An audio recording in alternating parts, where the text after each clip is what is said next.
This is the Big O Show. This is the Big O Show. This is the man, the myth, the legend. How you feeling, baby? You feeling good? I'm good. How are you? Good. You agree? Because you were listening there. Because people are saying, "Oh, the Dolphins." Some of the writers look at, "Oh, the Dolphins are going to have cap issues next year," and I don't believe that. I think they're going to be able to weed out some guys and salaries, and they don't pay Tua for 2 more years, like real money for 2 more years. So I think they're going to buy themselves some time. But the key is street free agency, undrafted free agents, trades, and then what you have in Kansas City, a sexy destination. And then all of a sudden, some players will take a little less at the back end of their careers to kind of help you out too. So a lot of elements change once you become a winning franchise, and that helps you out in building it.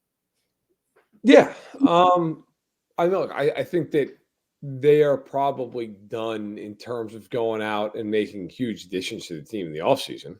I think that, outside of the draft, I mean, I think he's done. If you look at their cap situation next year, I mean, they're way over the cap for next year. So they're going to have to move guys around. Ogba's going to get cut. They'll save like $14 million. X will get cut. X will get cut.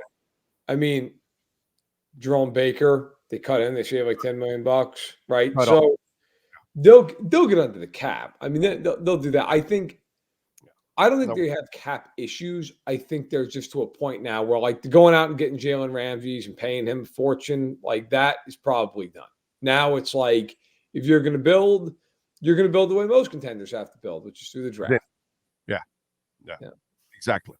And they've done a good job of finding street free agents that are undrafted to the team, like Zach Sealer and Kader Kohu, shit like that. Chris Brooks, the running back, actually, I think has become a player. And now when they get him back here from injury, I mean, dude, he's a rookie, an undrafted rookie running back. Listen to this. They trust blocking. That's some shit. Because running backs, rookies, they trust you running. They don't trust you blocking. Like, they got to see a lot of that before they even trust you. For you to be running, you first got to block. That kind of shit. This kid, they have him on blocking assignments all the time, and he's pancaking people. So, it's like they know how to find undrafted guys. And I think that's where this thing has kind of changed, that will help you build, that will help you overcome some losses, that you can find guys off the street that will end up becoming players for you. I think that's also important for a front office. Let's get to some of the issues here. First of all, have you watched any Hard Knocks at all? I have not, no. Okay, so I can't ask you about yesterday's Hard Knocks was incredibly emotional because of the whole Jalen Phillips thing. I heard about that, but I did not see it.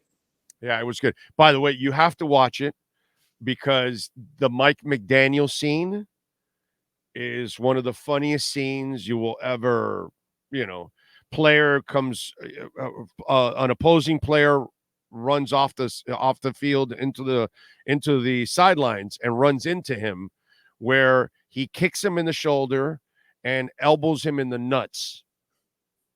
And you just have to see his reaction. I mean, it's effing priceless, dude. It is just funny. You gotta see it. And what I do think, by the way, again, you haven't seen it, so you can't comment on it.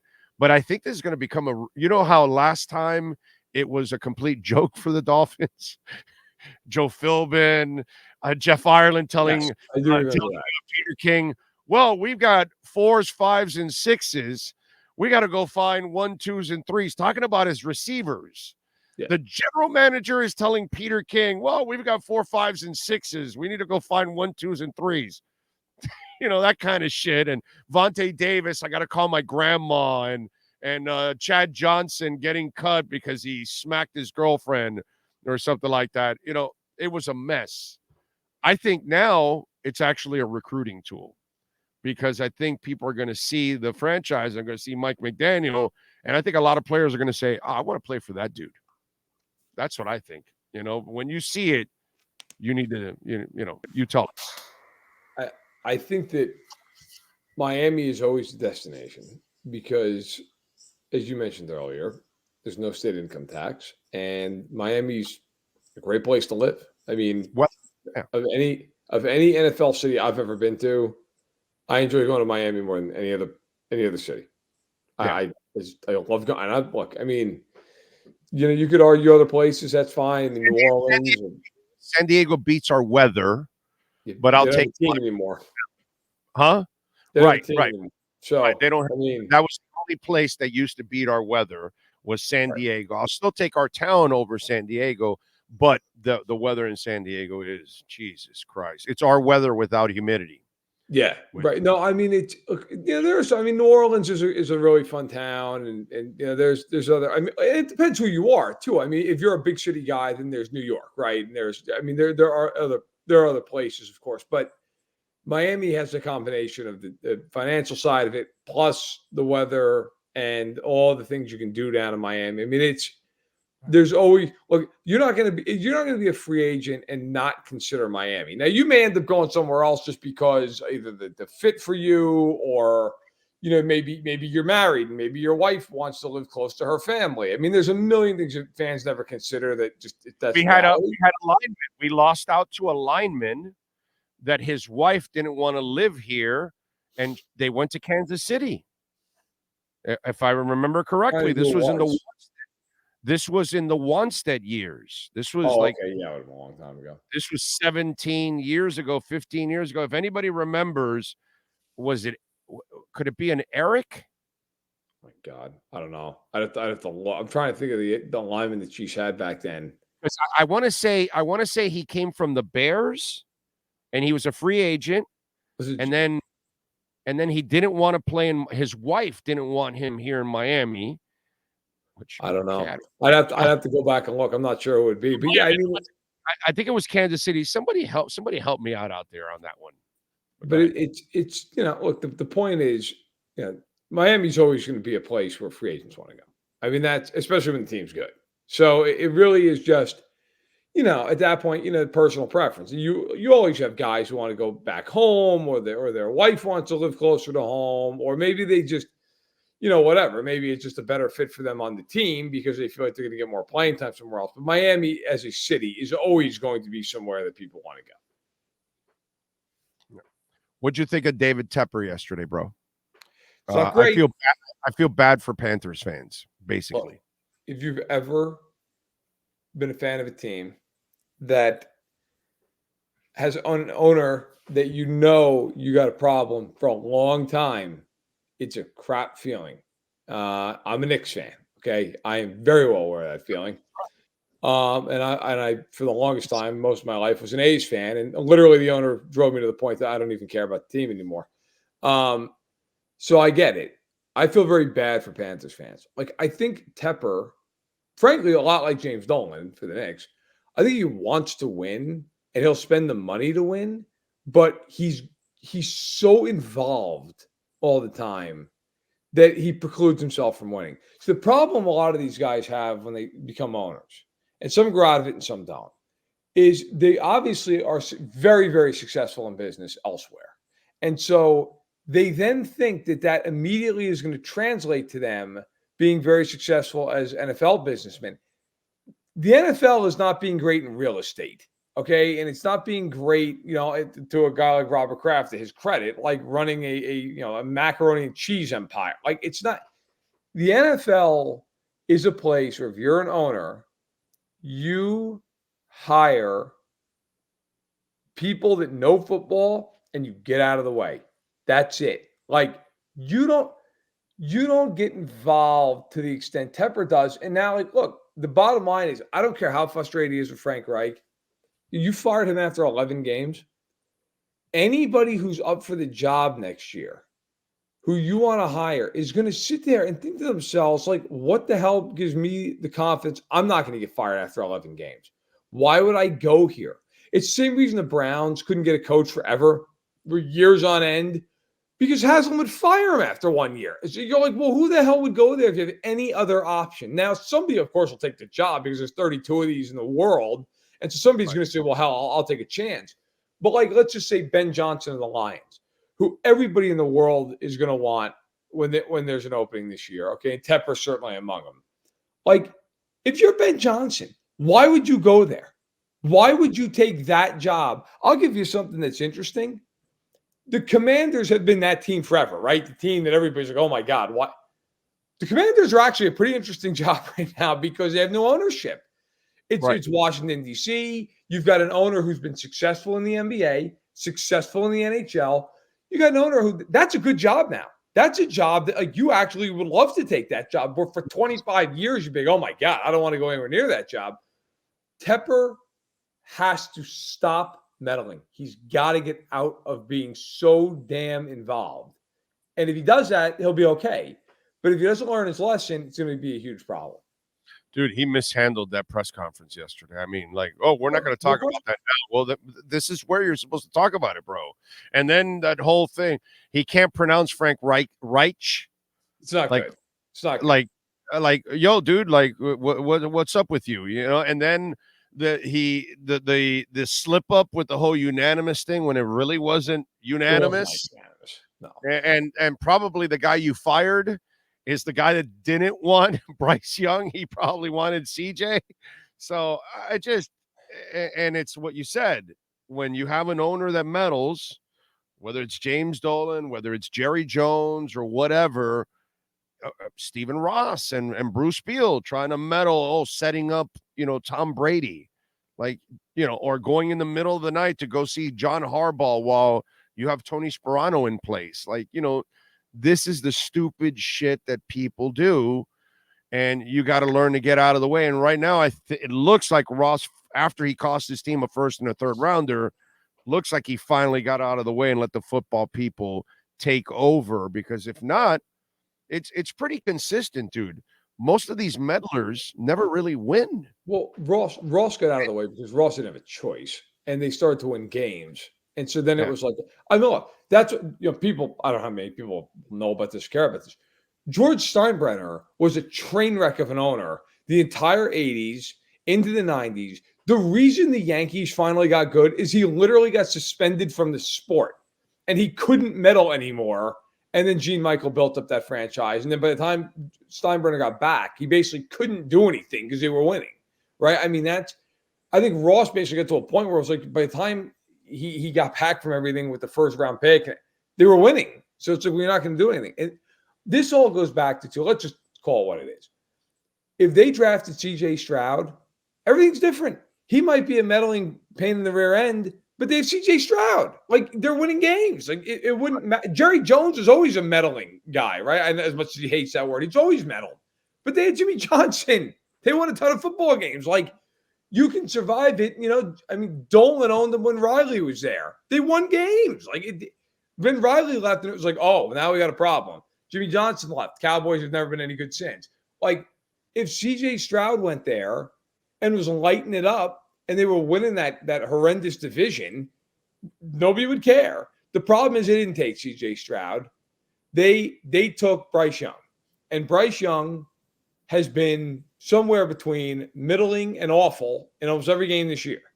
And so and I think it's a huge part of this is Tepper sitting there looking at how badly they're struggling on offense and how badly Young has played. And then you look to Houston. Stroud looks like he might throw for 5,000 yards. And so now it's like, oh my God, I mean, what are we going to do? Even though Tepper wanted Young. It's like, well, you're not making my guy look good. Well, because he's not as good. Like, that's reality, I mean, it is what it is. But the Panthers, they got a lot of problems. Because not only do they have the quarterback you're not throwing with right now, they don't even have their pick next year, which might be the number one overall pick in the draft. I mean, it's bad. It's bad. When we look at the situation with Belichick, how do you think that ends? And is it really the Chargers? I mean, the Chargers are stupid enough to do it. Is Washington stupid enough to do it? And does he get traded to these places? What do you think happens here? Because there's no way they bring him back to New England. I just think that No. I think the Kraft Belichick relationship has been on the rocks for a long time, ever since the whole stuff with Garoppolo happened. I think they've been on the rocks for a long time, and I think this is the out that the owner has needed and he's going to get. But how does this end? Because to me, it makes zero sense for any franchise to bring the old man on board, because I think the game has passed him by, quite frankly. So he's not going to go back to New England. I mean, that's ending one way or the other. I disagree in the sense that I think he can still coach. I think the problem is that roster is the worst. I think it's the worst roster in the league, and that's on him. That's on him, because so wherever he goes, to me, like he cannot be in charge of personnel. Period. End of story. He just cannot be. That's not going to happen. Well, then I wouldn't hire him. But I would tell him, look, I'd hire him as a coach in a heartbeat, especially if I felt like I was close. Like at this point with his age, I'm not hiring him to like oversee a rebuild. I don't believe for 2 seconds he's going to the Chargers. I just don't, for a million reasons. The Chargers don't pay anybody. Okay. Yeah. He's not going there on a discount. He's Bill Belichick. Like his entire life, he's been on the East Coast. Now he's going to go all the way out to Los Angeles. Like, do you picture him strolling down Rodeo Drive in Los Angeles? Like, so that's number 2. Number 3, just stuff you hear about the Chargers, just like stuff that you hear around, like in the league, like different things, like little things that they don't do for their organization that other teams do. I cannot imagine that. Washington is the team I think that he would go to. I think he'd go there because he's from Maryland, Annapolis, the whole deal. Harris would pay him. And, look, that team, you could argue that team's not that far away from being a playoff team. They're far away from being a Super Bowl team. But, like, it depends on your opinion of Howell. I think Howell at this point is interesting. I don't have an opinion of, like, oh, he's definitely a guy or he's not. I think he's just kind of interesting. That team, though, like, they've got some players on it. I think Belichick could – like, in the NFC, you're telling me Belichick couldn't make that team a playoff team? Like, I think he probably could. Now, I don't think they'll win the ring, but I think of all the places, that's the one I look at. Now, does he get traded there? I think if you're the Pats, like, are you going to jam him up so much that you force that? I don't know, but I wouldn't rule it out either. Like, it depends, because he's signed through next year. So my guess is that he wouldn't be traded, but if New England really wanted to play hardball, they could do it. Unless they fire him, right? Correct. Right. If you fire, then he's fired. But I mean, they might, if they know he's going to go somewhere else, they could say, okay, well, listen, you can go somewhere else, but we want to pick. Boy, that's some crazy stuff, dude. I just don't know how somebody's going to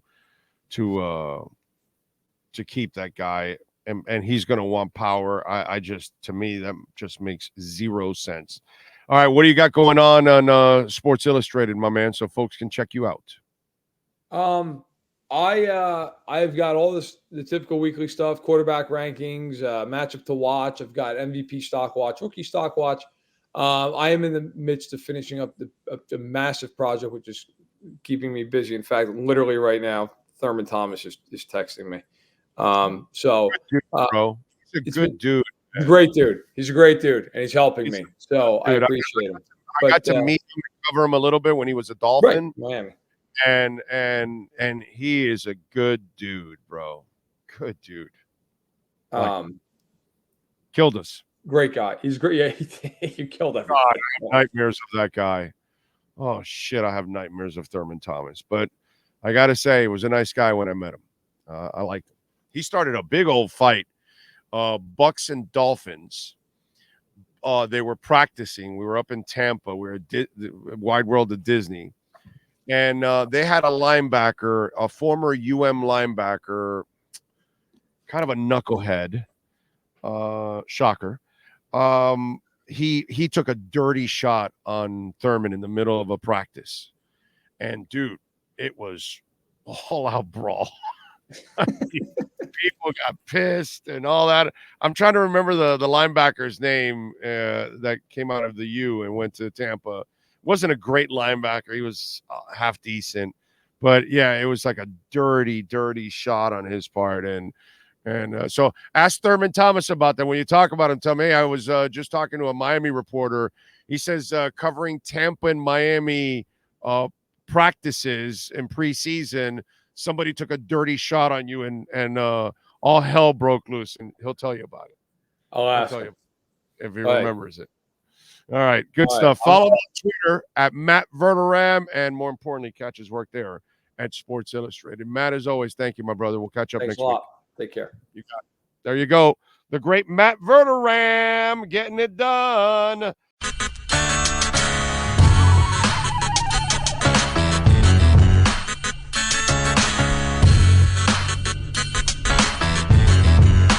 This is the big